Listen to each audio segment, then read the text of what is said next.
My name is Keith A. Lovensheimer. I'm sorry. Keith A. Lovensheimer. Thank you. I was indicted. And your address, sir? I'm homeless. Okay. I was indicted on 2 false accounts of my cousin's names. I was not asked my Social Security number. I was not asked for my ID. I got thrown in a jail because I was sleeping in my truck, and I've been unemployed since June. Sleeping in the back of my truck. You have 2 secret indictments against 2 of my cousins. Why did I have to show up in Superior Court when they sent me to the wrong court? Yeah, this council has no jurisdiction over that matter. Another problem we have right now, may I speak? Here. Yes, sir. Western Avenue, I've reported this safety to the Safety Commission. When you want to cross the street, you have live wires running down. There's no button. They're just wrapped up with black electrical tape. There is no wire nut on them. None of them work. You cannot get across the street safely. It's like, better run and hit it, buddy. Where is that at on Western Avenue, Mr. Lovensheimer? It's on Woodbridge, and the other one's on University Drive. And there's 2 live wires sitting there. I reported it last week. I've also reported it today, sir. Okay. Why should I have to go for a secret indictment, which I was sent to the wrong court, for my cousins that have a secret indictment? For one thing, my friends have scanners. So we knew this before I got blamed for it. Why did I have to spend the night in jail? Yeah, I can't answer that, Mr. Lovensheimer, because I don't know anything about that. I have nothing. If I speak right now, how many seconds do I have? Well, you have 5 minutes. Okay. Why did I get fined when you let them 2 creeps run around? I didn't let him run around. No, you ain't found them yet. Well, I have nothing to do. I'm not law enforcement, Mr. Lovensheimer. Okay. Well, as far as the wiring issue you brought up, we will ask that the was mayor. brought up last week. I called. Well, I also I'm called asking- again today. Excuse me for raising my voice. I'm a guitarist and a singer. Why does not the issues get taken care of immediately? Well, that's what I'm Before asking. one person, one little kid come up there and just pull out that wire. I said, you got to have a wire nut. Why is the wires hanging out there? There is no button. Mr. Lovensheimer, that's what I was getting ready to say. I'm asking the mayor to please have the electrician check that out. And I've already reported that last week, and I also reported it this afternoon. Okay. That's an administrative... I'm unemployed, living in a truck. There is nowhere for a person homeless. I'm not retarded, and I can work, but I'm on Social Security. I'm not allowed to work. My back's out, my knees are out. I went to hell and back to fight for this country, and why do I get treated like this? Because the paperwork got screwed up, sir. Okay. Then that would probably fall under another department. Which I also did myself, and went out and got it copied and took it to Social Security and did it myself. If you want something done, do it right. Do not leave live wires hanging there when there ain't no button. It's going to hit one little bit of lightning, wet pole, an aluminum pole, and this has not been addressed.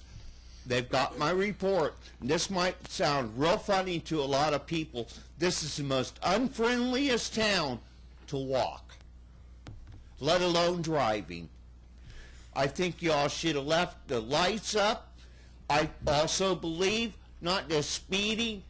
I don't know what you're trying to do, but you're going to get people killed. Pedestrians. Does not a pedestrian have the right of way to cross the street? In an appropriate crosswalk with Yes. appropriate light, yes. Yes, Yes, that is my okay. final saying. And I know Joe, I've been him many times, and I'm not blaming Joe over here or anything. Why hasn't that been addressed, which I also called again? Why isn't there a men's shelter that will only let you to come in there one time? There is no jobs in this city. And I've applied and applied, and I've got a good education.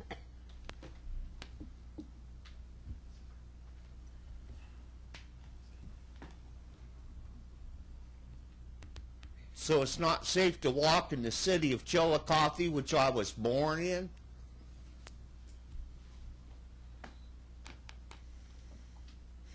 Do you wish to make any other comments, Mr. Lovensheimer? I have many more, but I know I have a time limit. Thank you, sir. Okay, thank you. I want that put down on paper, and I will get the copies. Thank Okay. you.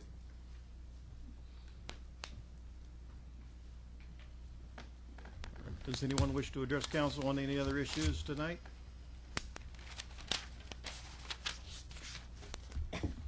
Okay, we will move on. Old business. Council members, any old business? Mrs. Patrick.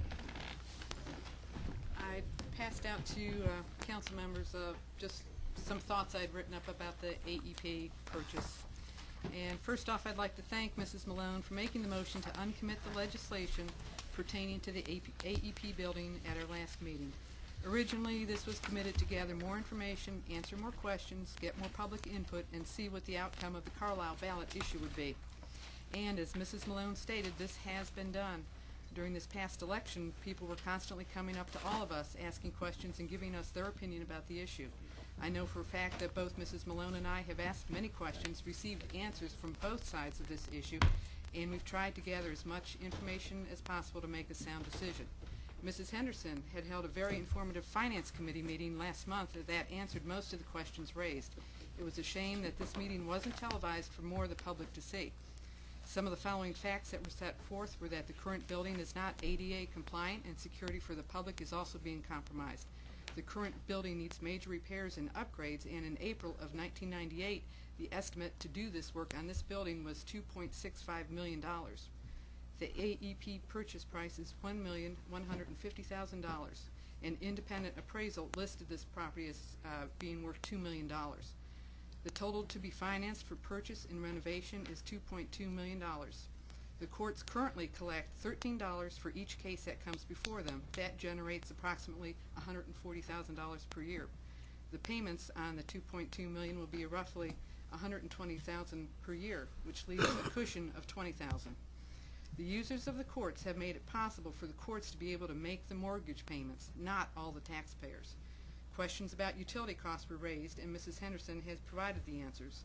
Gas and electric for this building is roughly $27,000, while the all-electric AEP cost $4,649 for the past 12 months.